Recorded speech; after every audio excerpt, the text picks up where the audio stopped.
Hi everyone, and welcome to another video on Shakespeare's Macbeth. This time we're going to be looking at the witches. Now if you want to hit the high marks in your exam, you're going to have to offer something a little bit different in your interpretation of the witches, and that's what we're going to look at in this video. We're going to start first though by looking at the basics. The presence of the three witches in Macbeth is probably one of the most talked about elements of the play.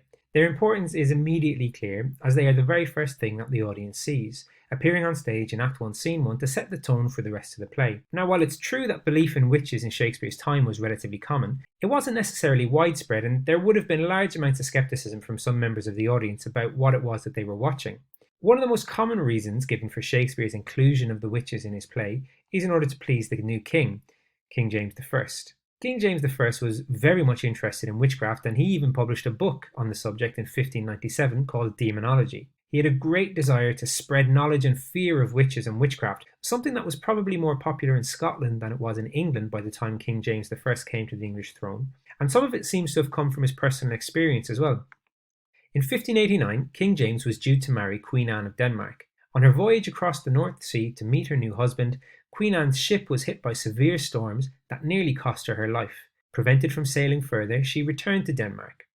James decided to sail to Denmark himself to collect her in person, and on their return voyage to Scotland, their ships were once again hit by severe storms that almost killed both of them. James was convinced it was the result of witchcraft, and upon returning to Scotland, he had no fewer than 70 witches from the coastal town of North Berwick rounded up, interrogated, and tortured until many of them confessed that they were witches and that they had been responsible for the storms. They were all executed. King James had all of this published in a pamphlet with all the gory details included so that he could spread fear of witches around Scotland and beyond.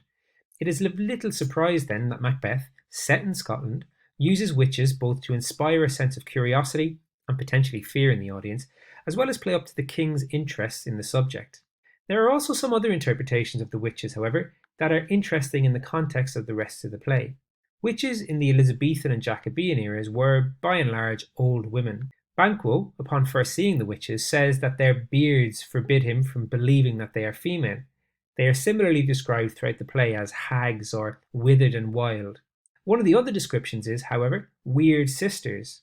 While the stage directions refer to them as witches, within the play itself they are most often referred to as the weird sisters or weird women, and actually only once as witches in the dialogue itself. The meaning of weird here isn't really similar to the way that we would use the word to describe something, such as something strange or peculiar. But instead, the word weird refers to the idea of destiny. So then, the weird sisters could in fact be the goddesses of destiny, implying that they can in some way control destiny or fate. In this light, the witches take on a different role. Rather than simply being there to impress King James I or to frighten the audience, they may have a more complex and far-reaching role. They are clearly evil, but their influence and reach is felt far and wide throughout the play. They are more than simply agents of darkness to set the tone, but rather their presence infects the rest of the play as even the characters begin to take on their speech patterns and mimic their word choices. The witches' talk of a battle lost and won is heard again when Duncan is speaking in the following scene and says, "What he hath lost, noble Macbeth had won," referring to the Thane Cawdor. The witches' couplet, "Fair is foul and foul is fair," is echoed closely by Macbeth in his very first words, "So foul and fair a day I have not seen." We even see this focus on oppositions, which we can also call antithesis, in Macbeth's first extended soliloquy when he says, "This supernatural soliciting cannot be ill, cannot be good. Nothing is but what it's not."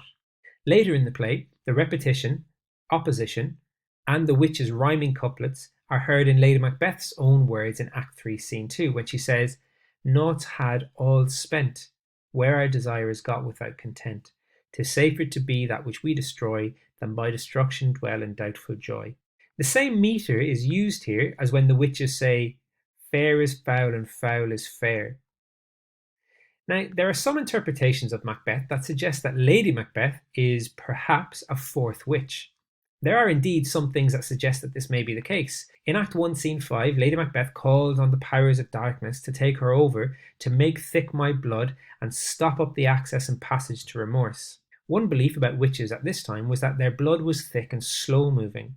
This in turn made their skin hard, like armour, and this made them difficult to kill.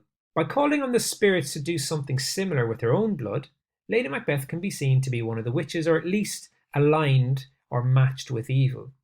Despite all of this, however, we also have to question what it is that Shakespeare is trying to show us. We can say that the witches are there to appeal to King James I, and we can also say that their influence is felt throughout the play and has a knock-on effect on many different characters.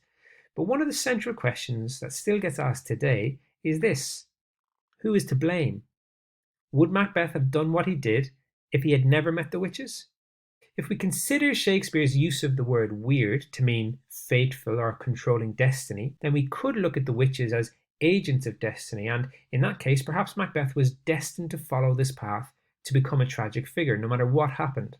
There is also, however, a suggestion that the witch's power is limited. In a reference to King James's own personal experience in Act 1, Scene 3, the line, "And though his bark cannot be lost, yet it shall be tempest tossed," tells us that the witches have power over certain things, but not over life and death, and as such, they are only suggesting these things to Macbeth, and that it is Macbeth himself who is personally responsible for his actions. I hope that you have found this video on the witches useful. If you have, please subscribe, like, and leave a comment, and please come back for more videos on Macbeth that are coming very soon.